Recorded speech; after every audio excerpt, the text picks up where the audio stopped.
ਖਬਰਾਂ ਦੇ ਬੁਲੇਟਿਨ ਦੇ ਸਪਾਂਸਰ ਨੇ ਰੀਅਲਟਰ ਗੁਰਜਤਿੰਦਰ ਸਿੰਘ ਰੰਧਾਵਾ। ਹਰ ਤਰ੍ਹਾਂ ਦੀ ਪ੍ਰਾਪਰਟੀ ਖਰੀਦਣ ਤੇ ਵੇਚਣ ਲਈ ਤੁਸੀਂ ਕਾਲ ਕਰ ਸਕਦੇ ਹੋ। ਸਤਿ ਸ਼੍ਰੀ ਅਕਾਲ ਜੀ, ਤੁਸੀਂ ਦੇਖ ਰਹੇ ਹੋ ਪੰਜਾਬ ਯੂਐਸਏ ਟੀਵੀ ਤੇ ਮੈਂ ਸੁਰਭੀ। ਖਬਰਾਂ ਦੇ ਇਸ ਬੁਲੇਟਿਨ 'ਚ ਬਹੁਤ-ਬਹੁਤ ਸਵਾਗਤ। ਪੇਸ਼ ਆਂ ਦੇਸ਼ ਤੇ ਵਿਦੇਸ਼ ਨਾਲ ਜੁੜੀਆਂ ਹੋਈਆਂ ਕੁਝ ਖਾਸ ਤੇ ਚੋਣਵੀਆਂ ਖਬਰਾਂ। ਟਰੰਪ ਵੱਲੋਂ ਵੱਡਾ ਐਲਾਨ, ਹਾਰਵਰਡ ਯੂਨੀਵਰਸਿਟੀ 'ਚ ਵਿਦੇਸ਼ੀ ਵਿਦਿਆਰਥੀਆਂ ਦੇ ਦਾਖਲੇ ਤੇ ਲਗਾਈ ਰੋਕ। ਇਮੀਗ੍ਰੇਸ਼ਨ ਹਿਰਾਸਤੀ ਕੇਂਦਰ ਵਿੱਚ ਸੰਗਲਾ ਨਾਲ ਬੰਨੀ 19 ਸਾਲ ਦੀ ਕੁੜੀ ਨੂੰ ਆਈਸ ਵਾਲਿਆਂ ਨੇ ਕੀਤਾ ਰਿਹਾ। ਰਿਹਾਇਸ਼ੀ ਇਲਾਕੇ ਤੇ ਜਾ ਡਿੱਗਾ ਜਹਾਜ਼, ਕਈ ਘਰ ਸੜ ਕੇ ਹੋਏ ਸਵਾਹ। ਕੈਨੇਡਾ ਆਉਣ ਦੇ ਇੱਛੁਕ ਲੋਕਾਂ ਨੂੰ ਵੱਡੀ ਰਾਹਤ। ਅਮਰੀਕਾ 'ਚ ਓਵਰਟਾਈਮ ਆਮਦਨ ਤੇ ਨਹੀਂ ਲੱਗੇਗਾ ਕੋਈ ਟੈਕਸ। ਅਮਰੀਕਾ 'ਚ ਫਿਰ ਗੋਲੀਬਾਰੀ, CIA ਹੈੱਡਕੁਆਰਟਰ ਦੇ ਬਾਹਰ ਔਰਤ ਨੂੰ ਮਾਰੀ ਗਈ ਗੋਲੀ। ਹੁਣ ਇਹਨਾਂ ਖਬਰਾਂ ਦਾ ਵਿਸਤਾਰ, ਇਸ ਦੇ ਨਾਲ ਹੀ ਦੇਸ਼ ਤੇ ਵਿਦੇਸ਼ ਨਾਲ ਜੁੜੀਆਂ ਹੋਈਆਂ तमाम ਖਬਰਾਂ।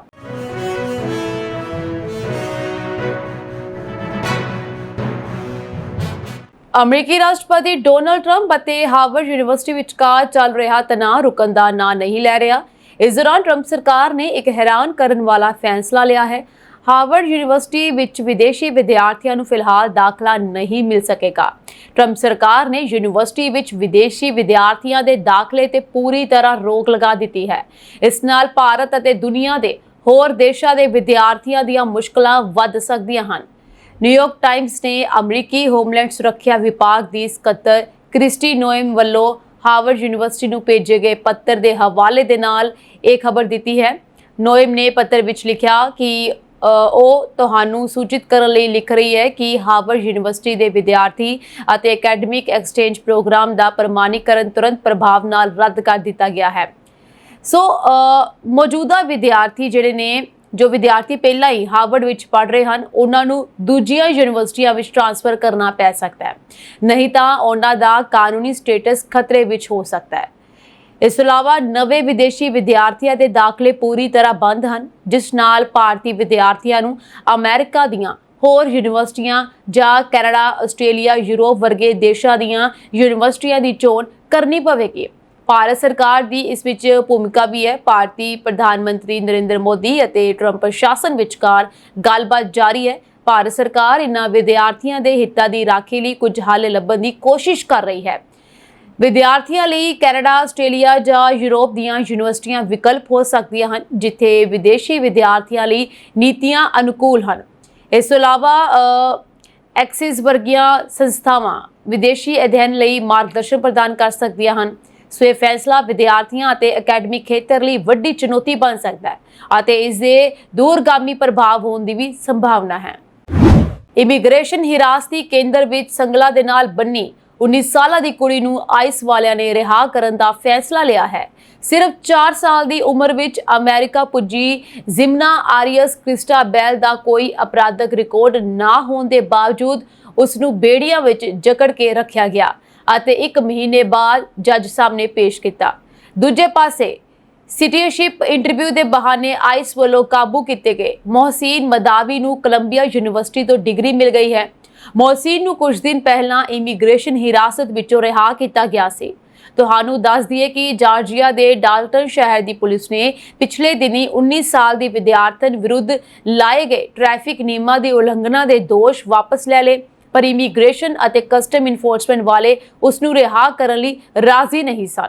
ਕ੍ਰਿਸਟਾਬੈਲ ਇਸ ਵੇਲੇ ਜਾਰਜੀਆ ਦੇ ਲੰਪਕਿਨ ਇਮੀਗ੍ਰੇਸ਼ਨ ਡਿਟੈਂਸ਼ਨ ਸੈਂਟਰ ਵਿੱਚ ਬੰਦ ਹੈ। ਆਈਸ ਵੱਲੋਂ ਇਸ ਮੁੱਦੇ ਤੇ ਕੋਈ ਟਿੱਪਣੀ ਨਹੀਂ ਕੀਤੀ ਗਈ, ਪਰ ਡਿਪਾਰਟਮੈਂਟ ਆਫ ਹੋਮਲੈਂਡ ਸਿਕਿਉਰਿਟੀ ਦੀ ਤਰਜਮਾਨ ਟ੍ਰਿਸ਼ੀਆ ਨੇ ਇਸ ਬਾਰੇ ਕਿਹਾ ਸੀ ਕਿ ਕ੍ਰਿਸਟਾਬੈਲ ਗੈਰ ਕਾਨੂੰਨੀ ਤਰੀਕੇ ਨਾਲ ਅਮਰੀਕਾ ਦਾਖਲ ਹੋਈ, ਜਿਸ ਦੇ ਮੱਦੇਨਜ਼ਰ ਉਹ ਕਿਸੇ ਰਾਹਤ ਦੀ ਹੱਕਦਾਰ ਨਹੀਂ ਹੈ।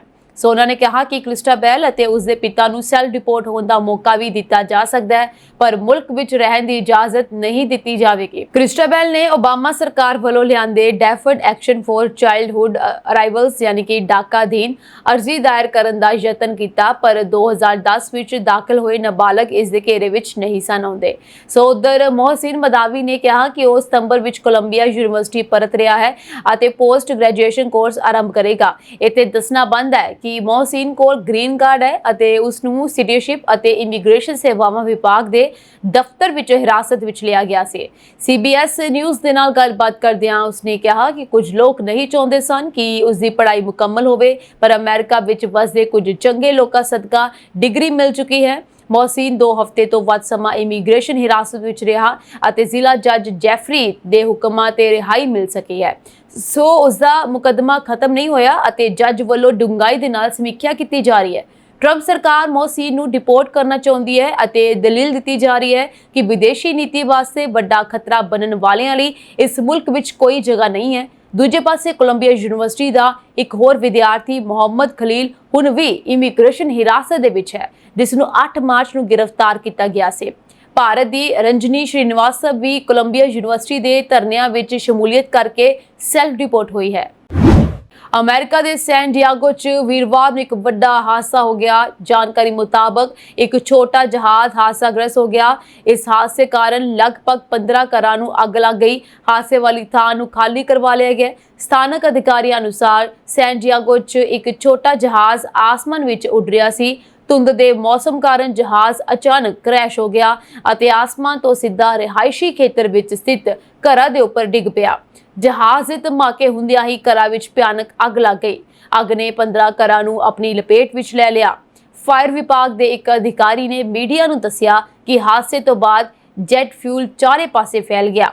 ਜਹਾਜ਼ ਹਾਦਸੇ ਵਿੱਚ ਅਜੇ ਕਿਸੇ ਜਾਨੀ ਨੁਕਸਾਨ ਦੀ ਕੋਈ ਖਬਰ ਨਹੀਂ ਮਿਲੀ ਹੈ। ਫਿਲਹਾਲ ਕਿਹਾ ਜਾ ਰਿਹਾ ਹੈ ਕਿ ਜਹਾਜ਼ ਵਿੱਚ ਸਵਾਰ ਸਾਰੇ ਜਾਨੀਆਂ ਦੀ ਮੌਤ ਹੋ ਚੁੱਕੀ ਹੈ।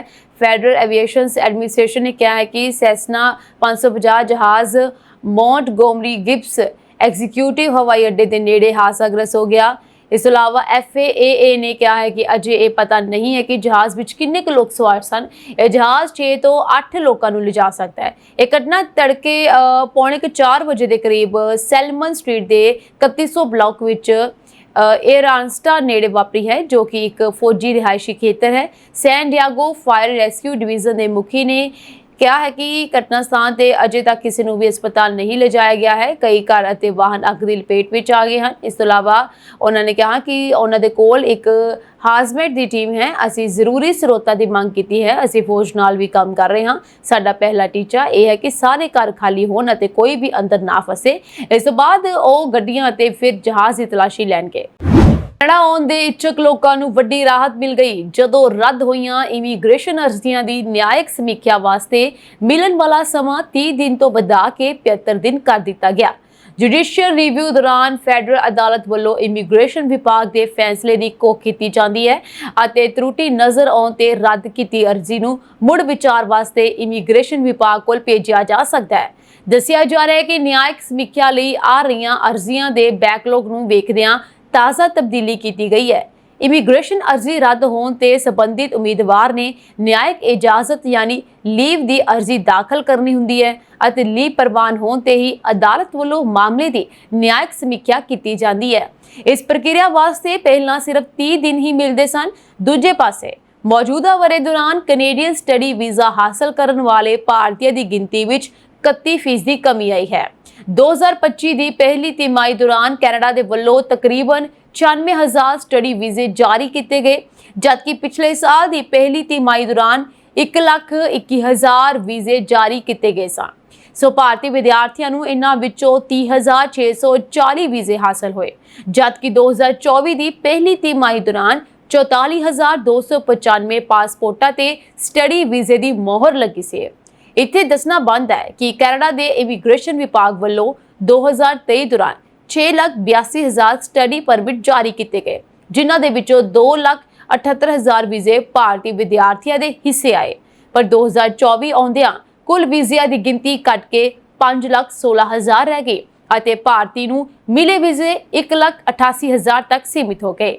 ਪ੍ਰਧਾਨ ਮੰਤਰੀ ਮਾਰਕ ਕਾਰਨੀ ਸਾਫ਼ ਲਫ਼ਜ਼ਾਂ ਵਿੱਚ ਆਖ ਚੁੱਕੇ ਹਨ ਕਿ ਕੈਨੇਡਾ ਵਿੱਚ ਆਰਜ਼ੀ ਤੌਰ ਤੇ ਮੌਜੂਦ ਲੋਕਾਂ ਦੀ ਗਿਣਤੀ 5% ਦੇ ਪੱਧਰ ਤੇ ਲੈ ਕੇ ਆਉਣੀ ਹੈ ਅਤੇ ਭਵਿੱਖ ਵਿੱਚ ਵਿਜ਼ਟਰ ਵੀਜ਼ਾ, ਸਟੱਡੀ ਵੀਜ਼ਾ ਜਾਂ ਵਰਕ ਪਰਮਿਟ ਦੀ ਗਿਣਤੀ ਹੋਰ ਘਟਾਈ ਜਾ ਸਕਦੀ ਹੈ।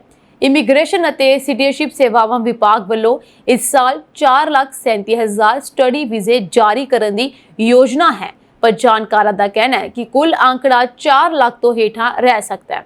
ਸਟੱਡੀ ਵੀਜ਼ਾ ਲਈ ਸ਼ਰਤਾਂ ਵਿੱਚ ਤਬਦੀਲੀ ਕਰਕੇ ਵੀ ਪੰਜਾਬੀ ਵਿਦਿਆਰਥੀਆਂ ਦਾ ਰੁਝਾਨ ਇਸ ਪਾਸੇ ਕਾਫੀ ਘਟਿਆ ਹੈ। ਸਟੂਡੈਂਟਸ ਡਾਇਰੈਕਟ ਸਟ੍ਰੀਮ ਖਤਮ ਹੋ ਚੁੱਕੀ ਹੈ, ਜਿਸ ਤਹਿਤ GIC ਦੇ ਰੂਪ ਵਿੱਚ $10,000 ਕੈਨੇਡਾ ਲਿਆਉਣੇ ਲਾਜ਼ਮੀ ਹੁੰਦੇ ਸਨ, ਪਰ ਹੁਣ ਵਿਦਿਆਰਥੀਆਂ ਨੂੰ $20,635 ਦੀ ਰਕਮ ਖਾਤੇ ਵਿੱਚ ਦਿਖਾਉਣੀ ਪੈਂਦੀ ਹੈ। ਅਮਰੀਕਾ ਦੀ ਸੈਨੇਟ ਵੱਲੋਂ ਨੋ ਟੈਕਸ ਔਨ ਟਿਪਸ ਐਕਟ ਸਰਬਸੰਮਤੀ ਨਾਲ ਪਾਸ ਕਰ ਦਿੱਤਾ ਗਿਆ ਅਤੇ ਹੁਣ 1,60,000 ਸਾਲਾਨਾ ਤੋਂ ਘੱਟ ਕਮਾਈ ਕਰਨ ਵਾਲਿਆਂ ਨੂੰ ਓਵਰਟਾਈਮ ਰਾਹੀਂ ਹੋਣ ਵਾਲੀ ਕਮਾਈ ਤੇ ਕੋਈ ਟੈਕਸ ਨਹੀਂ ਦੇਣਾ ਪਵੇਗਾ। ਟੈਕਸਸ ਤੋਂ ਸੈਨੇਟ ਮੈਂਬਰ ਟੈਡ ਕਰੂਜ਼ ਵੱਲੋਂ ਜਨਵਰੀ ਵਿੱਚ ਇਹ ਬਿੱਲ ਲਿਆਂਦਾ ਗਿਆ ਸੀ ਅਤੇ ਡੈਮੋਕ੍ਰੈਟਿਕ ਪਾਰਟੀ ਦੇ 2 ਸੈਨੇਟ ਮੈਂਬਰ ਜੈਕੀ ਰੋਜ਼ਨ ਅਤੇ ਕੈਥਰੀਨ ਕੋਟੇਸ ਮੈਸਟੋ ਇਸ ਦੇ ਕੋ-ਸਪਾਂਸਰ ਰਹੇ। ਆਰਥਿਕ ਮਾਹਰਾਂ ਦਾ ਕਹਿਣਾ ਹੈ ਕਿ ਟਿਪ ਤੇ ਗੁਜ਼ਾਰਾ ਕਰਨ ਵਾਲੇ ਸਭ ਤੋਂ ਵੱਧ ਕਾਮੇ ਨੇਵਾਡਾ ਸੂਬੇ ਵਿੱਚ ਹਨ ਅਤੇ ਨਵਾਂ ਕਾਨੂੰਨ ਉਹਨਾਂ ਵਾਸਤੇ ਵੱਡੀ ਰਾਹਤ ਲੈ ਕੇ ਆਇਆ ਹੈ। ਰਾਸ਼ਟਰਪਤੀ ਡੋਨਾਲਡ ਟਰੰਪ ਵੱਲੋਂ ਆਪਣੇ ਚੋਣ ਵਾਅਦਿਆਂ ਵਿੱਚ ਇਹ ਬਿੱਲ ਤਰਜੀਹੀ ਤੌਰ ਤੇ ਸ਼ਾਮਲ ਵੀ ਕੀਤਾ ਗਿਆ। ਚੋਣ ਪ੍ਰਚਾਰ ਦੌਰਾਨ ਟਰੰਪ ਅਤੇ ਕਮਲਾ ਹੈਰਿਸ ਵੱਲੋਂ ਆਪੋ ਆਪਣੇ ਤਰੀਕੇ ਨਾਲ ਇਹ ਰਾਹਤ ਦੇਣ ਦਾ ਐਲਾਨ ਕੀਤਾ ਗਿਆ, ਪਰ ਨੈਸ਼ਨਲ ਰੈਸਟੋਰੈਂਟ ਐਸੋਸੀਏਸ਼ਨ ਨੂੰ ਟੈਡ ਕਰੂਜ਼ ਵਾਲਾ ਬਿੱਲ ਵਧੇਰੇ ਪਸੰਦ ਆਇਆ। ਦੂਜੇ ਪਾਸੇ ਕਿਰਤੀਆਂ ਦੇ ਹੱਕਾਂ ਦੀ ਗੱਲ ਕਰਨ ਵਾਲਿਆਂ ਅਤੇ ਟੈਕਸ ਨੀਤੀਆਂ ਦੇ ਜਾਣਕਾਰਾਂ ਵੱਲੋਂ ਬਿੱਲ ਦੇ ਸਰੂਪ ਦੀ ਨਿਖੇਧੀ ਕੀਤੀ ਜਾ ਰਹੀ ਹੈ। ਆਲੋਚਕਾਂ ਦਾ ਕਹਿਣਾ ਹੈ ਕਿ ਟਿਪਸ ਤੇ ਲੱਗਣ ਵਾਲੇ ਟੈਕਸ ਦਾ ਖਾਤਮਾ ਘੰਟਿਆਂ ਦੇ ਹਿਸਾਬ ਨਾਲ ਕੰਮ ਕਰਨ ਵਾਲਿਆਂ ਦੀ ਮਾਮੂਲੀ ਜਿੱਤ ਹੈ। ਇਨ੍ਹਾਂ ਵਿੱਚੋਂ ਜ਼ਿਆਦਾਤਰ ਦੀ ਆਮਦਨ ਇੰਨੀ ਨਹੀਂ ਕਿ ਉਹ ਫੈਡਰਲ ਟੈਕਸ ਦੇ ਘੇਰੇ ਵਿੱਚ ਆਉਣ। ਆਲੋਚਕਾਂ ਦਾ ਇਹ ਵੀ ਕਹਿਣਾ ਹੈ ਕਿ ਹੁਣ ਰੈਸਟੋਰੈਂਟ ਦੇ ਮਾਲਕ ਮਨਮਾਨੀਆਂ ਕਰਨਗੇ ਅਤੇ ਮੁਲਾਜ਼ਮਾਂ ਦੀਆਂ ਤਨਖਾਹਾਂ ਟਿਪਸ ਦੇ ਹਿਸਾਬ ਦੇ ਨਾਲ ਤੈਅ ਕੀਤੀਆਂ ਜਾਣਗੀਆਂ। ਅਮਰੀਕਾ ਵਿੱਚ ਇੱਕ ਵਾਰ ਫਿਰ ਗੋਲੀਬਾਰੀ ਦੀ ਘਟਨਾ ਸਾਹਮਣੇ ਆਈ ਹੈ। ਵੀਰਵਾਰ ਸਵੇਰੇ ਵਰਜੀਨੀਆ ਦੇ ਲੈਂਗਲੀ ਵਿੱਚ CIA ਹੈੱਡਕੁਆਰਟਰ ਦੇ ਬਾਹਰ ਸੁਰੱਖਿਆ ਗਾਰਡਾਂ ਨੇ ਇੱਕ ਔਰਤ ਨੂੰ ਗੋਲੀ ਮਾਰ ਦਿੱਤੀ। CIA ਨੇ ਇਸ ਘਟਨਾ ਨੂੰ ਏਜੰਸੀ ਦੇ ਮੁੱਖ ਗੇਟ ਦੇ ਨੇੜੇ ਵਾਪਰੀ ਸੁਰੱਖਿਆ ਘਟਨਾ ਦੱਸਿਆ, ਜਿਸ ਨੂੰ ਬਾਅਦ ਵਿੱਚ ਬੰਦ ਕਰ ਦਿੱਤਾ ਗਿਆ ਸੀ। CIA ਦੇ ਬੁਲਾਰੇ ਅਨੁਸਾਰ ਕਰਮਚਾਰੀਆਂ ਨੂੰ ਵਿਕਲਪਿਕ ਰਸਤੇ ਲੈਣ ਦੀ ਸਲਾਹ ਦਿੱਤੀ ਗਈ ਸੀ। ਅਮਰੀਕੀ ਨਿਊਜ਼ ਏਜੰਸੀ ਰਾਇਟਰਸ ਨੇ ਮੀਡੀਆ ਰਿਪੋਰਟਾਂ ਦੇ ਹਵਾਲੇ ਦੇ ਨਾਲ ਇਹ ਜਾਣਕਾਰੀ ਦਿੱਤੀ ਹੈ। ਹਾਲਾਂਕਿ CIA ਦੇ ਬੁਲਾਰੇ ਨੇ ਗੋਲੀਬਾਰੀ ਦੀ ਪੁਸ਼ਟੀ ਨਹੀਂ ਕੀਤੀ, ਪਰ ਕਿਹਾ ਹੈ ਕਿ ਹੈੱਡਕੁਆਰਟਰ ਦੇ ਬਾਹਰ ਇੱਕ ਸੁਰੱਖਿਆ ਘਟਨਾ ਹੋਈ ਸੀ। CIA ਦੇ ਇੱਕ ਬੁਲਾਰੇ ਨੇ ਕਿਹਾ ਹੈ ਕਿ ਸੁਰੱਖਿਆ ਕਰਮਚਾਰੀਆਂ ਦਾ ਗੇਟ ਦੇ ਬਾਹਰ ਇੱਕ ਔਰਤ ਨਾਲ ਸਾਹਮਣਾ ਹੋਇਆ ਅਤੇ ਉਸ ਨੂੰ ਹਿਰਾਸਤ ਵਿੱਚ ਲੈ ਲਿਆ ਗਿਆ। ਰਾਇਟਰਸ ਦੇ ਅਨੁਸਾਰ ਬੁਲਾਰੇ ਨੇ ਇਹ ਵੀ ਕਹਿਣ ਤੋਂ ਇਨਕਾਰ ਕਰ ਦਿੱਤਾ ਕਿ ਕੀ ਸ਼ੱਕੀ ਨੂੰ ਗੋਲੀ ਮਾਰੀ ਗਈ ਸੀ। ਐਕਸ ਇੱਕ ਪੋਸਟ ਵਿੱਚ ਖੁਫੀਆ ਏਜੰਸੀ ਨੇ ਕਿਹਾ ਹੈ ਕਿ ਵਰਜੀਨੀਆ ਵਿੱਚ ਉਸਦੇ ਲੈਂਗਲੀ ਕੈਂਪਸ ਦਾ ਮੁੱਖ ਦਰਵਾਜ਼ਾ ਅਗਲੇ ਨੋਟਿਸ ਤੱਕ ਬੰਦ ਕਰ ਦਿੱਤਾ ਗਿਆ ਅਤੇ ਕਰਮਚਾਰੀਆਂ ਨੂੰ ਵਿਕਲਪਿਕ ਰਸਤੇ ਲੈਣ ਦੇ ਨਿਰਦੇਸ਼ ਦਿੱਤੇ ਗਏ ਹਨ। ਇਸ ਦੌਰਾਨ ਫੇਅਰਫੈਕਸ ਕਾਉਂਟੀ ਪੁਲਿਸ ਨੇ ਕਿਹਾ ਕਿ ਇਹ ਘਟਨਾ ਸਵੇਰੇ 4 ਵਜੇ ਦੇ ਕਰੀਬ ਵਾਪਰੀ ਹੈ।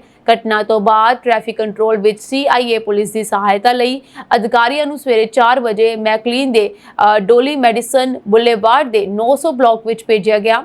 ਪੁਲਿਸ ਨੇ ਵੀਰਵਾਰ ਨੂੰ ਪੁਸ਼ਟੀ ਕੀਤੀ ਕਿ ਉਹਨਾਂ ਦੇ ਅਧਿਕਾਰੀ ਇਲਾਕੇ ਵਿੱਚ ਟ੍ਰੈਫਿਕ ਸਹਾਇਤਾ ਪ੍ਰਦਾਨ ਕਰਨਾ ਜਾਰੀ ਰੱਖ ਰਹੇ ਹਨ। ਇਹ ਘਟਨਾ ਬੁੱਧਵਾਰ ਰਾਤ ਨੂੰ ਵਾਸ਼ਿੰਗਟਨ DC ਵਿੱਚ ਇੱਕ ਬੰਦੂਕਧਾਰੀ ਵੱਲੋਂ ਇਜ਼ਰਾਈਲੀ ਦੂਤਾਵਾਸ ਦੇ 2 ਕਰਮਚਾਰੀਆਂ ਦੀ ਹੱਤਿਆ ਕਰਨ ਤੋਂ ਕੁਝ ਘੰਟਿਆਂ ਬਾਅਦ ਵਾਪਰੀ ਹੈ। ਹਾਲਾਂਕਿ ਇਹ ਸਪਸ਼ਟ ਨਹੀਂ ਹੈ ਕਿ ਕੀ ਇਹ ਘਟਨਾਵਾਂ ਆਪਸ ਵਿੱਚ ਜੁੜੀਆਂ ਹਨ ਕਿ ਨਹੀਂ। ਅਮਰੀਕਾ ਦੇ ਇੱਕ ਫੈਡਰਲ ਜੱਜ ਨੇ ਕਿਹਾ ਹੈ ਕਿ ਟਰੰਪ ਸਰਕਾਰ ਡੈਪੋਰਟੇਸ਼ਨ ਦੇ ਨਾਲ ਸੰਬੰਧਿਤ ਹੁਕਮਾਂ ਦੀ ਪਾਲਣਾ ਨਹੀਂ ਕਰ ਰਹੀ ਹੈ ਅਤੇ ਦੱਖਣੀ ਸੁਡਾਨ ਨਾਲ ਕੋਈ ਸੰਬੰਧ ਨਾ ਰੱਖਣ ਵਾਲੇ ਪ੍ਰਵਾਸੀਆਂ ਨੂੰ ਉੱਥੇ ਭੇਜਣ ਦੇ ਯਤਨ ਕੀਤੇ ਜਾ ਰਹੇ ਹਨ। ਇਸੇ ਦੌਰਾਨ ਟਰੰਪ ਸਰਕਾਰ ਨੇ ਵੀ ਪ੍ਰਵਾਨ ਕਰ ਲਿਆ ਹੈ ਕਿ ਖਤਰਨਾਕ ਅਪਰਾਧਕ ਪਿਛੋਕੜ ਵਾਲੇ 8 ਪ੍ਰਵਾਸੀਆਂ ਨੂੰ ਅਫਰੀਕਾ ਦੇ ਹਿੰਸਾ ਪ੍ਰਭਾਵਿਤ ਮੁਲਕ ਦੱਖਣੀ ਸੁਡਾਨ ਭੇਜਿਆ ਗਿਆ। ਗੈਰ ਕਾਨੂੰਨੀ ਪ੍ਰਵਾਸੀਆਂ ਨੂੰ ਲੈ ਕੇ ਫਲਾਈਟ ਕਿੱਥੋਂ ਰਵਾਨਾ ਹੋਈ, ਇਸ ਬਾਰੇ ਕੋਈ ਜਾਣਕਾਰੀ ਨਹੀਂ ਦਿੱਤੀ ਗਈ। ਡਿਪੋਰਟ ਕੀਤੇ ਪ੍ਰਵਾਸੀ ਕਿਊਬਾ, ਲਾਓਸ, ਮੈਕਸੀਕੋ, ਮਿਆਂਮਾਰ ਅਤੇ ਵੀਅਤਨਾਮ ਨਾਲ ਸੰਬੰਧਿਤ ਹਨ। ਇਸੇ ਦੌਰਾਨ ਇੱਕ ਫੈਡਰਲ ਜੱਜ ਨੇ ਹੁਕਮ ਜਾਰੀ ਕਰਦਿਆਂ ਟਰੰਪ ਸਰਕਾਰ ਨੂੰ 7 ਦਿਨ ਦੇ ਅੰਦਰ ਸਟੇਟਸ ਰਿਪੋਰਟ ਦਾਖਲ ਕਰਨ ਦੇ ਹੁਕਮ ਦਿੱਤੇ ਅਤੇ ਪ੍ਰਵਾਸੀਆਂ ਨੂੰ ਡਿਪੋਰਟ ਨਾ ਕਰਨ ਦੀ ਹਦਾਇਤ ਵੀ ਦਿੱਤੀ। ਇੱਥੇ ਦੱਸਣਾ ਬੰਦ ਹੈ ਕਿ ਡਿਪਾਰਟਮੈਂਟ ਹੋਮਲੈਂਡ ਸਿਕਿਉਰਿਟੀ ਦੀ ਟ੍ਰਿਸ਼ੀਆ ਨੇ ਜੱਜ ਮਰਫੀ ਦੀ ਨੁਕਤਾਚੀਨੀ ਕਰਦਿਆਂ ਕਿਹਾ ਸੀ ਕਿ ਉਹ ਅਮਰੀਕਾ ਦੀ ਕੌਮੀ ਸੁਰੱਖਿਆ ਅਤੇ ਵਿਦੇਸ਼ ਨੀਤੀ ਵਿੱਚ ਦਖਲ ਦੇ ਰਹੇ ਹਨ।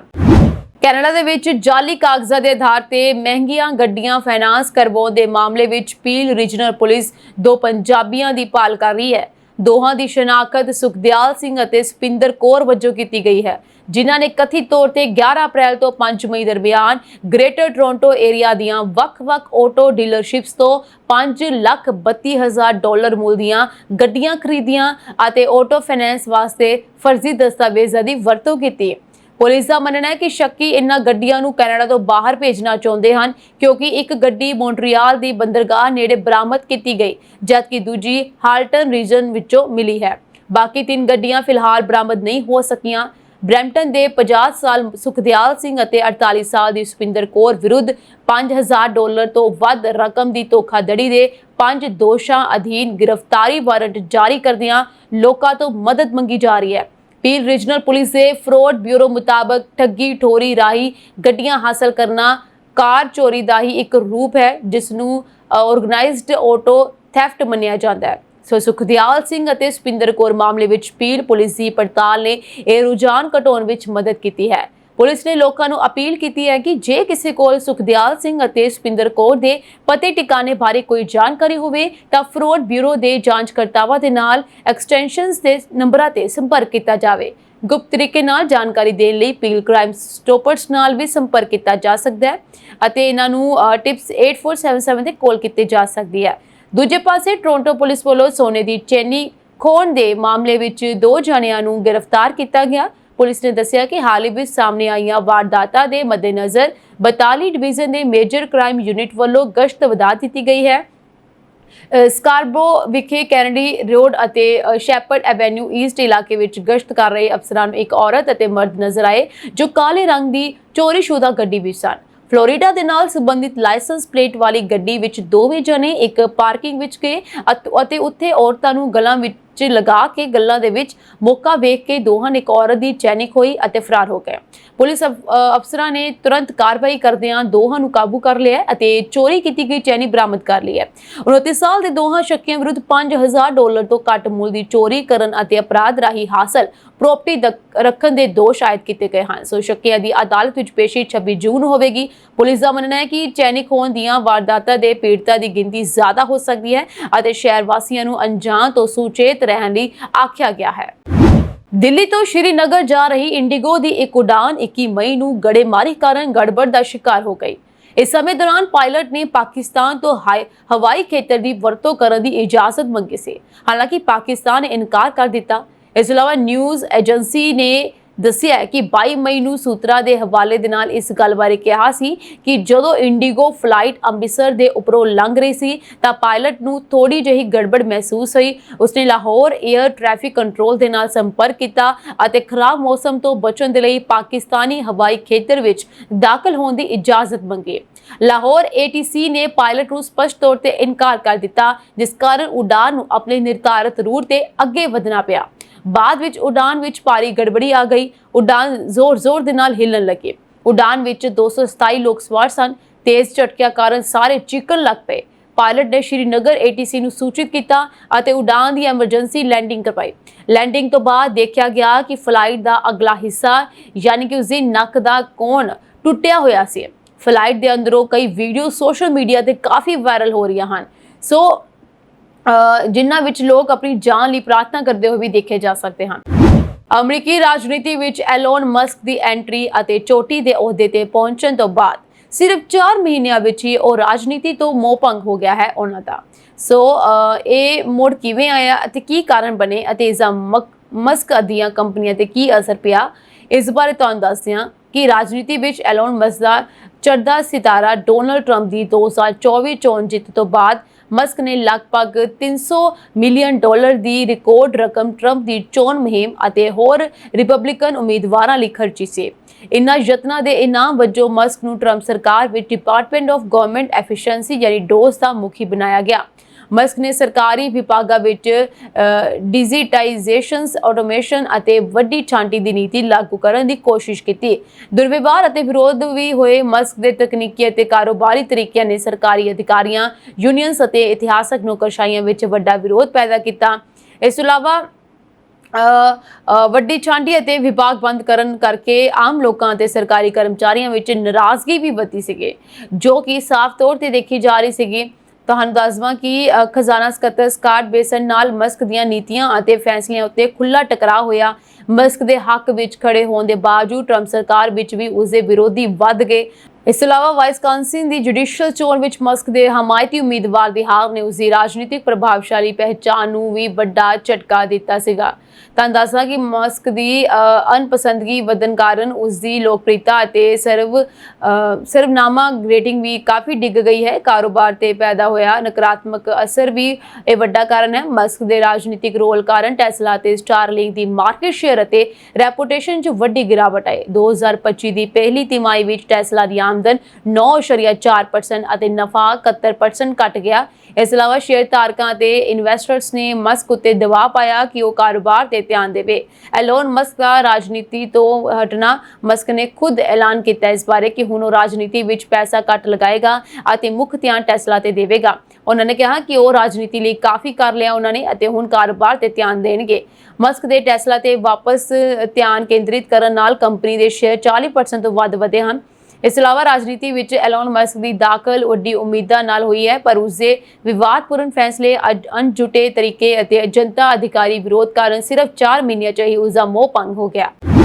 ਅੱਤਵਾਦ ਦੇ ਮੁੱਦੇ ਤੇ ਭਾਰਤ ਦੀ ਨੀਤੀ ਨੂੰ ਸਪਸ਼ਟ ਕਰਨ ਅਤੇ ਪਾਕਿਸਤਾਨ ਦੇ ਅੱਤਵਾਦੀ ਚਿਹਰੇ ਨੂੰ ਬੇਨਕਾਬ ਕਰਕੇ ਅੱਤਵਾਦ ਵਿਰੁੱਧ ਵਿਸ਼ਵ ਵਿਆਪੀ ਸਮਰਥਨ ਪ੍ਰਾਪਤ ਕਰਨ ਲਈ 2 ਸਰਬ ਪਾਰਟੀ ਵਫਦ ਜਾਪਾਨ ਅਤੇ UAE ਲਈ ਰਵਾਨਾ ਹੋਏ। ਇਹ ਟੀਮ ਸਥਾਨਕ ਸੰਸਦ ਮੈਂਬਰਾਂ, ਸਰਕਾਰੀ ਨੁਮਾਇੰਦਿਆਂ, ਥਿੰਕ ਟੈਂਕਾਂ ਅਤੇ ਬੁੱਧੀਜੀਵੀਆਂ ਨੂੰ ਮਿਲੇਗੀ ਅਤੇ ਉਹਨਾਂ ਨੂੰ ਆਪਰੇਸ਼ਨ ਸਿੰਦੂਰ ਦੀ ਜ਼ਰੂਰਤ ਬਾਰੇ ਜਾਣੂ ਕਰਵਾਏਗੀ। ਗਾਜ਼ਾ ਵਿੱਚ 20 ਲੱਖ ਫਲਸਤੀਨੀ ਭੁੱਖ ਅਤੇ ਪਿਆਸ ਨਾਲ ਜੂਝ ਰਹੇ ਹਨ। ਸੰਯੁਕਤ ਰਾਸ਼ਟਰ ਨੇ ਇਜ਼ਰਾਈਲ ਦੇ ਵਿਵਹਾਰ ਤੇ ਚਿੰਤਾ ਪ੍ਰਗਟ ਕੀਤੀ ਹੈ ਅਤੇ ਗਾਜ਼ਾ ਵਿੱਚ ਇਜ਼ਰਾਈਲੀ ਹਮਲੇ ਜਾਰੀ ਰਹੇ ਹਨ। ਤਾਜ਼ਾ ਹਮਲਿਆਂ ਵਿੱਚ 82 ਲੋਕਾਂ ਦੇ ਮਾਰੇ ਜਾਣ ਦੀ ਖਬਰ ਹੈ। ਮਰਨ ਵਾਲਿਆਂ ਵਿੱਚ ਦਰਜਨਾਂ ਔਰਤਾਂ ਤੇ ਬੱਚੇ ਸ਼ਾਮਲ ਸਨ। ਇਸ ਦੌਰਾਨ ਯੁੱਧ ਪ੍ਰਭਾਵਿਤ ਫਲਸਤੀਨੀਆਂ ਤੱਕ ਖਾਣ ਪੀਣ ਦੀਆਂ ਚੀਜ਼ਾਂ, ਪੀਣ ਵਾਲਾ ਪਾਣੀ ਅਤੇ ਦਵਾਈਆਂ ਨਹੀਂ ਪਹੁੰਚੀਆਂ। ਅੰਤਰਰਾਸ਼ਟਰੀ ਦਬਾਅ ਹੇਠ ਇਜ਼ਰਾਈਲ ਨੇ ਸੋਮਵਾਰ ਅਤੇ ਮੰਗਲਵਾਰ ਨੂੰ ਗਾਜ਼ਾ ਵਿੱਚ ਕੁਝ ਟਰੱਕ ਸਮੱਗਰੀ ਭੇਜੀ, ਪਰ ਇਹ ਅਜੇ ਤੱਕ ਵੰਡੀ ਨਹੀਂ ਗਈ ਹੈ। ਸੰਯੁਕਤ ਰਾਸ਼ਟਰ ਨੇ ਇਜ਼ਰਾਈਲ ਫੌਜ ਦੇ ਆਚਰਣ ਤੇ ਚਿੰਤਾ ਪ੍ਰਗਟ ਕੀਤੀ ਹੈ। ਗਾਜ਼ਾ ਨੂੰ ਜ਼ਰੂਰੀ ਸਮਾਨ ਦੀ ਸਪਲਾਈ 2 ਮਾਰਚ ਤੋਂ ਬੰਦ ਹੈ, ਜਦਕਿ ਸਪਲਾਈ ਨਾਲ ਭਰੇ ਹਜ਼ਾਰਾਂ ਟਰੱਕ ਸਰਹੱਦ ਤੇ ਫਸੇ ਹੋਏ ਹਨ। ਅੰਤਰਰਾਸ਼ਟਰੀ ਦਬਾਅ ਹੇਠ ਇਜ਼ਰਾਈਲੀ ਸਰਕਾਰ ਨੇ ਜ਼ਰੂਰੀ ਚੀਜ਼ਾਂ ਲੈ ਕੇ ਜਾ ਰਹੇ ਕੁਝ ਟਰੱਕਾਂ ਨੂੰ ਗਾਜ਼ਾ ਸਰਹੱਦ ਪਾਰ ਕਰਨ ਦੀ ਇਜਾਜ਼ਤ ਦੇ ਦਿੱਤੀ, ਪਰ ਸਰਕਾਰ ਦੇ ਇਸ ਫੈਸਲੇ ਵਿਰੁੱਧ ਇਜ਼ਰਾਈਲ ਵਿੱਚ ਵਿਰੋਧ ਪ੍ਰਦਰਸ਼ਨ ਸ਼ੁਰੂ ਹੋ ਗਏ ਹਨ। ਲੋਕ ਇਜ਼ਰਾਈਲੀ ਬੰਦਕਾਂ ਦੀ ਰਿਹਾਈ ਤੋਂ ਬਾਅਦ ਹੀ ਗਾਜ਼ਾ ਵਿੱਚ ਜ਼ਰੂਰੀ ਸਮੱਗਰੀ ਦੀ ਸਪਲਾਈ ਅਤੇ ਵੰਡ ਦੀ ਮੰਗ ਕਰ ਰਹੇ ਹਨ। ਇਸ ਸਥਿਤੀ ਵਿੱਚ ਗਾਜ਼ਾ ਦੀ 20 ਲੱਖ ਤੋਂ ਵੱਧ ਆਬਾਦੀ ਭੁੱਖ ਅਤੇ ਪਿਆਸ ਨਾਲ ਜੂਝ ਰਹੀ ਹੈ। ਬੁੱਧਵਾਰ ਨੂੰ ਵੈਸਟ ਬੈਂਕ ਦਾ ਦੌਰਾ ਕਰਨ ਵਾਲੇ ਅੰਤਰਰਾਸ਼ਟਰੀ ਡਿਪਲੋਮੈਟਾਂ ਦਾ ਇੱਕ ਸਮੂਹ ਇਜ਼ਰਾਈਲੀ ਫੌਜੀ ਗੋਲੀਬਾਰੀ ਤੋਂ ਬਚ ਗਿਆ। ਇਹ ਘਟਨਾ ਜੈਨਿਨ ਸ਼ਹਿਰ ਵਿੱਚ ਵਾਪਰੀ ਹੈ। ਇਸ ਵਫਦ ਵਿੱਚ ਯੂਰਪੀ ਅਤੇ ਪੱਛਮੀ ਦੇਸ਼ਾਂ ਦੇ 20 ਡਿਪਲੋਮੈਟ ਸ਼ਾਮਲ ਹਨ। ਉੱਤਰੀ ਕੋਰੀਆ ਦੇ ਤਾਨਾਸ਼ਾਹ ਕਿਮ ਜੋਂਗ ਉਨ ਦੀ ਮੌਜੂਦਗੀ 'ਚ ਇੱਕ ਨਵਾਂ ਜੰਗੀ ਬੇੜਾ ਲਾਂਚ ਕਰਦੇ ਸਮੇਂ ਹਾਦਸੇ ਦਾ ਸ਼ਿਕਾਰ ਹੋ ਗਿਆ। ਸਰਕਾਰੀ ਮੀਡੀਆ ਦੇ ਅਨੁਸਾਰ 5000 ਟਨ ਭਾਰ ਵਾਲਾ ਜੰਗੀ ਬੇੜਾ ਲਾਂਚਿੰਗ ਸਮੇਂ ਹੀ ਸੰਤੁਲਨ ਗੁਆਉਣ ਕਾਰਨ ਡੁੱਬ ਗਿਆ। ਇਸ ਦਾ ਹੇਠਲਾ ਹਿੱਸਾ ਨੁਕਸਾਨਿਆ ਗਿਆ ਸੀ, ਜਿਸ ਕਾਰਨ ਇਹ ਹਾਦਸਾ ਹੋਇਆ। ਕਿਮ ਜੋਂਗ ਉਨ ਨੇ ਇਸ ਘਟਨਾ ਨੂੰ ਅਪਰਾਧਿਕ ਦੱਸਿਆ ਅਤੇ ਕਿਹਾ ਕਿ ਇਸ ਨਾਲ ਦੇਸ਼ ਦੀ ਛਵੀ ਨੂੰ ਨੁਕਸਾਨ ਪਹੁੰਚਿਆ ਹੈ। ਉਹਨਾਂ ਨੇ ਇਸ ਹਾਦਸੇ ਲਈ ਇੰਜੀਨੀਅਰਸ ਤੇ ਡਿਜ਼ਾਈਨਰਸ ਨੂੰ ਜ਼ਿੰਮੇਵਾਰ ਠਹਿਰਾਇਆ ਤੇ ਉਹਨਾਂ ਨੂੰ ਸਜ਼ਾ ਦੇਣ ਤੱਕ ਦੀ ਗੱਲ ਵੀ ਕਹਿ ਦਿੱਤੀ ਹੈ। ਇਹ ਜੰਗੀ ਬੇੜਾ 70 ਤੋਂ ਵੱਧ ਮਿਜ਼ਾਈਲਾਂ ਲਿਜਾਣ ਦੇ ਸਮਰੱਥ ਸੀ। ਰਿਪੋਰਟ ਅਨੁਸਾਰ ਹਾਦਸੇ 'ਚ ਕਿਸੇ ਦੇ ਜ਼ਖਮੀ ਜਾਂ ਮਾਰੇ ਜਾਣ ਦੀ ਕੋਈ ਖਬਰ ਨਹੀਂ ਹੈ।